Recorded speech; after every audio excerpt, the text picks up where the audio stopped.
caros amigos do Speed, está no ar mais uma edição do programa Curva do S.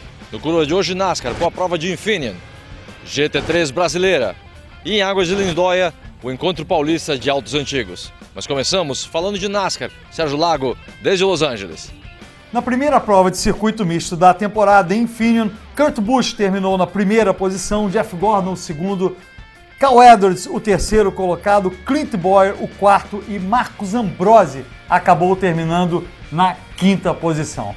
Bom, Roberto, é uma pena, você fez falta aqui, mas foi um prazer ter o Thiago que nos acompanha aqui no Curva do S. Uma boa prova, Thiago. O Kurt Busch dominou a prova, mas tivemos várias batalhas ali pelas posições atrás do Kurt Busch, quase que a prova toda. Não, é verdade. O Kurt Busch largou na 11ª posição, teve um começo de prova muito agressivo. O Joe Logano, que largou na pole, acabou liderando só 5 voltas, depois acabou tendo problemas de freio, foi perdendo suas posições, mas no final deu a lógica. Assim, o Kurt Busch ele é um cara que anda muito bem, e sobre as brigas em posições intermediárias também foi verdade. Tivemos vários encontros e desencontros na corrida. Tivemos bem talvez acho que a parte mais forte foi um troco que o Tony Stewart acabou levando, assim, do Brian Vickers. Ele deu um totó nas voltas iniciais, que até foi uma certa briga por posições. O Tony disse que havia sido bloqueado algumas vezes pelo Vickers, mas na hora de decidir realmente foi, no final, assim, foi bem forte, bem chocante ter a imagem um toque bem mais forte naquele grampo da curva 11. O Tony Stewart teve a corrida completamente prejudicada, vinha entre os 5 primeiros, podia até, quem sabe, sonhar com um bom resultado, mas aí foi completamente detonado no final da prova. E é uma lição para o Tony Stewart. Ele parecia que não estava muito, digamos, arrependido no final, mas às vezes aquele cuidado. O piloto tem que tomar cuidado com o que faz no início da corrida, porque pode pagar caro, e Tony Stewart parecia no final talvez o único piloto com chances de conseguir superar o Kurt Busch. Juan Pablo Montoya e Marcos Ambrose, a meu ver, um erro na última bandeira amarela, abriram oportunidades para pilotos como Jeff Gordon, Cal Edwards chegarem na frente, e para eles acabaram acabaram que em nenhum momento foram uma ameaça real à vitória, nem o Marcos Ambrose nem o Juan Pablo Montoya. É verdade, eles iam num ritmo muito forte, só que na última parada, até comentamos durante a transmissão, foi meio estranho os dois pararem para trocar os pneus e fazer mais para trocar o pneu mesmo, e combustível, tinha combustível para ir até o final. Então eles fizeram uma troca lá, talvez para ganhar um pouco mais de velocidade, mas como você disse, permitiu a aproximação de outros pilotos que estavam bem discretos e bem atrás. O Jeff Gordon estava indo muito mal e o Cal Edwards, não se falou dele na corrida inteira. Quando percebeu, o Cal Edwards estava em segundo lugar, o Jeff Gordon em terceiro, e no final houve a ultrapassagem do Jeff Gordon, chegou o Jeff Gordon em segundo, o Cal Edwards em terceiro, e o Montoya ainda foi meio desequilibrado, perdeu um pouco a cabeça em alguns lances, foi tocou um piloto da Red Bull também. Acho que foi o Casey Kane. Tocou o Casey Kane, depois levou um troco ali do Brad Keselowski, também bem agressivo o Keselowski. Mas o Ambrose até que ainda se manteve aquela expectativa de bom piloto em circuitos mistos, chegou na quinta posição, fez um bom trabalho também, apesar dessa circunstância que eu também não concordei da parada no pit stop. Então vamos agora ver como anda a tabela de classificação depois de Infineon. Cal Edwards continua como líder, o Kevin Harvick na segunda posição, Jimmie Johnson o terceiro, Kurt Busch pulou para a quarta posição, agora com sua primeira vitória da temporada, e Kyle Busch ainda entre os 5 primeiros é o quinto colocado. Eu acho o seguinte,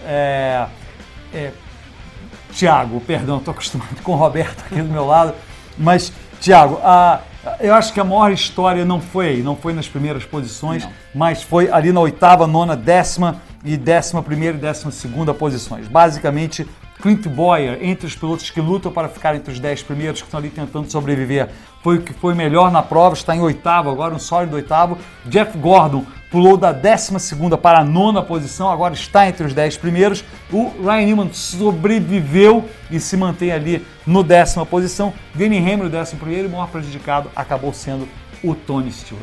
É verdade, o Tony Stewart, que ele vinha muito bem, ele ficou a corrida inteira entre os primeiros, tinha uma chance de conseguir vencer. Eu acho que não, porque realmente o Kurt Busch estava assim muito bem em todas as largadas e relargadas.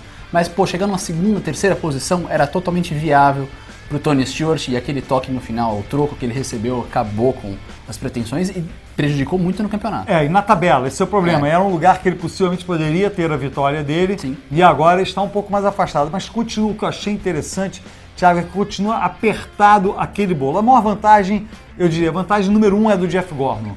que está naquele bolo ali, mas ele tem 2 vitórias. Então, se ele cair para 11º ou 12º, ele continua no Chase. E um pouco depois do Denny Hamlin, que está fora dos 10 primeiros, mas tem uma vitória.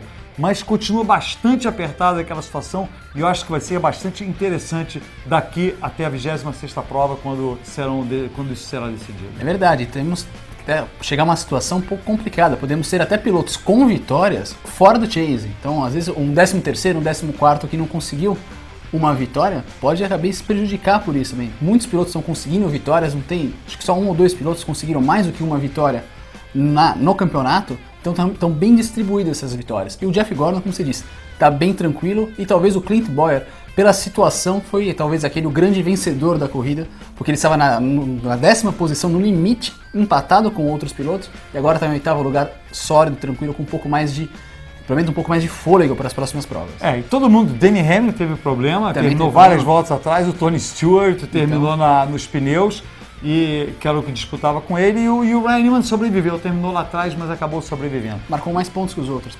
E você falando, o Brad Keselowski, que acabou salvando um top 10, mas mesmo assim continua em 22º no campeonato. Eu digo isso porque ele tem uma vitória, então ele precisa se colocar entre os 20 primeiros para fazer uso dessa vitória.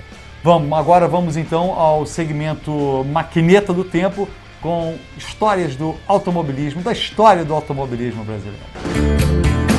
Com o começo da fabricação de carros no Brasil, surge o interesse das marcas em testar esses carros. E para isso, nada melhor do que o automobilismo. Em 1956, a V-Maguete foi o primeiro automóvel feito no Brasil. E a fábrica DKV entendeu as vantagens de criar um departamento de competições. Em 1960, foi criado o departamento de competições da fábrica, a VMAG, sob o comando de um jovem de 28 anos de idade que mostrava conhecimentos, habilidades e um interesse por automóveis, Jorge Letri. Assim começou uma época de ouro na história dos nossos pilotos. Segundo muitos, foi o princípio de nosso sucesso internacional. A VMAG foi uma das principais equipes de competições no Brasil e Jean Balder acompanhou todo o processo. A parte de corrida foi tudo aqui do departamento de competições do DKV. Ela é comandada aí pelo Otto Kuttner e pelo Jorge Letri, e eles fizeram tudo aqui. Eles tinham no início um apoio do engenheiro austríaco que fazia os motores de competição lá fora. Mas os motores elaborados aqui com a engenharia brasileira foram melhores do que os motores alemães. Por incrível que pareça, o tempo veio demonstrar isso nitidamente. Logo após o intervalo, Mercedes-Benz Challenge.